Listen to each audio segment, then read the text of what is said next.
কেমন আছো? জি ভালো আছি। ইলেকশন করতেছি শুনছো বোধ হয়। জি শুনছি। এইবার আপনি ফাঁস করবেন। এইবার ফাঁস না করলে আমি আমার দুই কান কাইটটা কুত্তারে দিয়ে খাওয়াবো।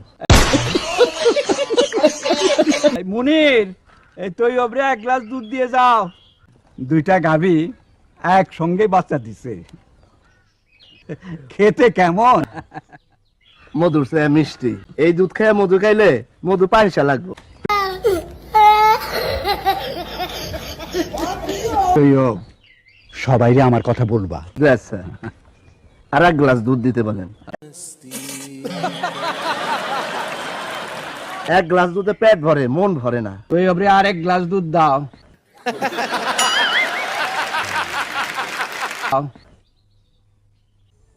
দুধ খাওয়ান আর ঘি খাওয়ান, আপনি এবারও ফেল।